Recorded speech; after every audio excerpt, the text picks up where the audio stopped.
Gabriel, where are you? I am in Patuxay Park. Patuxay Park. Yeah. We are in Vientiane, Laos. Okay, so ito na yung Patuxay Monument dito sa Mailao, Vientiane, Laos. Ayan. So last 8 years ago, nakapunta kami dito. So ngayon nakabalik ulit. Ito na, malaki na si Gabriel. Si baby ay damulag na. Oh, Damulag oh, ganoon pa rin forma. Patuxay Monument pa rin. Ito yung friendship monument ng France at Laos. So 9 ng umaga. 9 ng umaga dito. This in Laos, they have 100,000 bill. Daddy, 20,000. where's the key? And they have 1,000 and 1,000. 2,000. 2,000. This one 5,000. 5,000. Yeah, so many. Daddy, we're gonna Sakto na use to? the key. Daddy, where's the key? Here, you can take. We're in Laos, Vientiane. Nakamotor na si Gabriel dito sa Laos. Ngiti niya. Tingnan mo yung ngiti niya. May dalawang dimple. Let's go na tuk-tuk na. Yeah.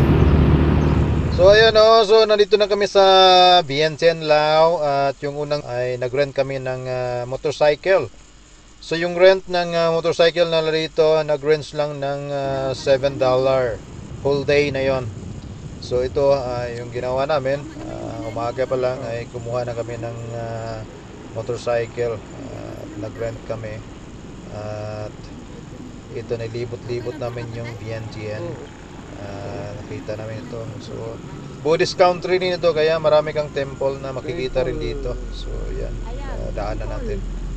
At yung mga modern houses nila dito, marami mga buildings na dito na improve compare nung mga 8 years ago na nandito kami.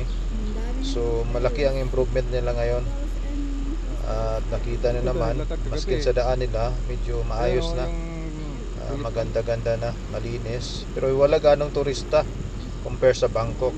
At yan, makikita naman natin sa daan.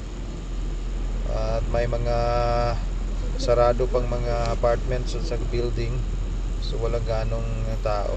Yung tuk-tuk nila halos kapareha din ng Bangkok ang forma, medyo improvise lang, mataas.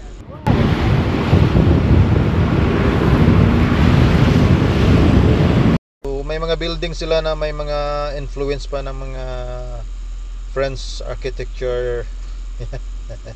Kasi nga na-colonize ito ng mga French.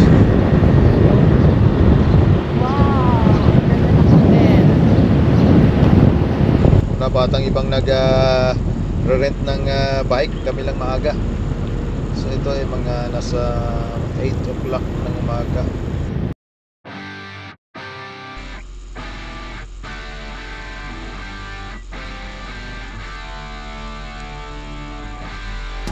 Okay, so libot-libot muna kami dito. Titingnan. Mayroong nakita kaming magandang pasyalan dito. Tulitin namin yon, yung kanilang Patuxay Monument, yung monumento na ginawa nila dito sa park. Ayan, malapit na tayo.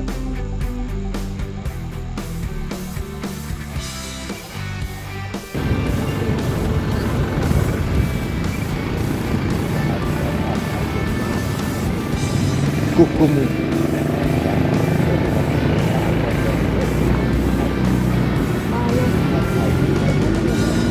Ayan yung ayan na yun. Yung art. Yung sikat na dito. Shala.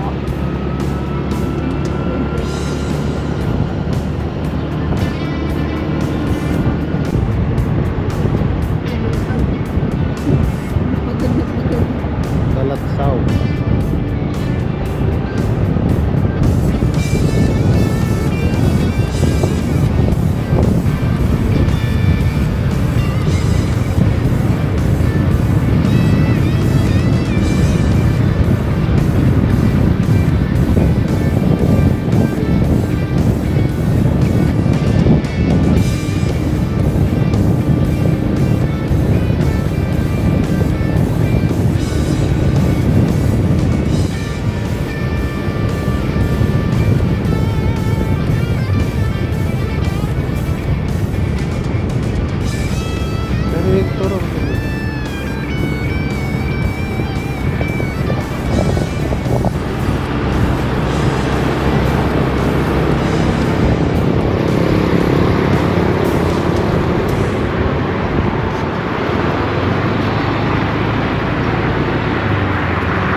apat na sila eh.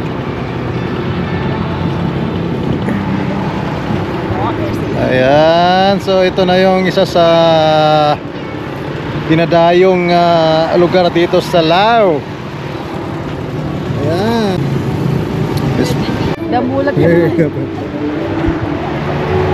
Tuwa-tuwa si Kukoy. Gab, where are you? Gabriel, where are you? I am here in Lao. Lao. Okay, so ito na yung Patuksay Monument dito sa May Lao, Vientiane, Lao. Ayan. So last 8 years ago, nakapunta kami dito. So ngayon nakabalik ulit. Ito na, malaki na si Gabriel. Si baby ay damulag na. Oh, Damulag oh, ganoon pa rin forma. Patuksay Monument pa rin. Ito yung friendship monument ng France at Lao. Ayan. So 9 ng umaga. 9 ng umaga dito.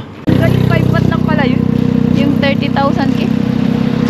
Ay, yung mga tuktok nila oh, parang ibang po. Luma na yung ano. Makangit. Ang ganda ng ngiti mo.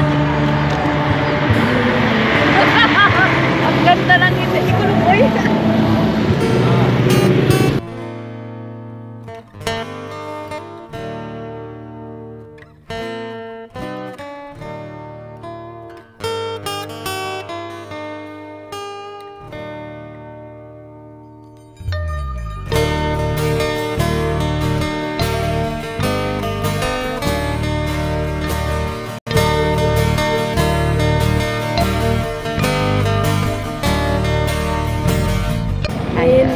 In Laos.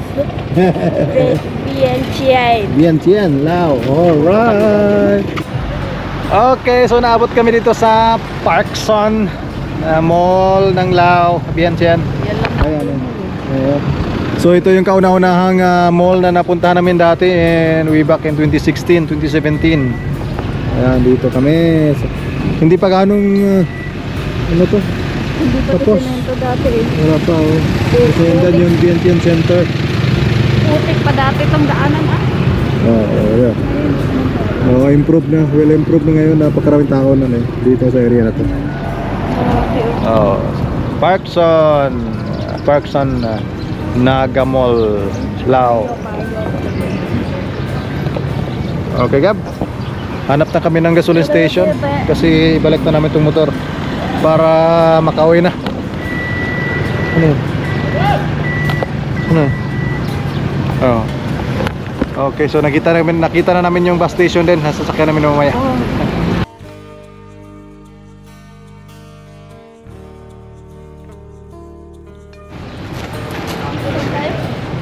Nongkai. So dito yung bilihan ng ticket pang Nongkai. Ito no. Nongkai. Doon tani yan. So itong oras. May 7:30, 10, 3:30, 6. Dinilisan natin. Nakahabol tayo. 6. Maglapit lang naman eh. Ilang oras na. Ayan, hello again. So dito na kami sa bus station na papuntang Nongkai. So merong dalawang international bus na available dito sa Odontani at saka sa Nongkai. So dito kukuha ng tickets. Ayan. Right, sumalis na yung pang Odontani. So inantay namin yung last trip na papuntang Nongkai. So 47,000 kep yung bayad. So nakakatipid kami dito compare last night. Yung pagpunta namin dito ay nag-taxi kami. So nasa 200,500 kep yung bayad. Alright, so yan po ang yung aking adventure dito sa Nongkai o sa Vientiane. Okay, muli magandang araw. Don't forget to like and subscribe. Prince Gabriel Hinay. Bye bye. Palubat na ko. Sige. Gabriel, hello. Si bye bye.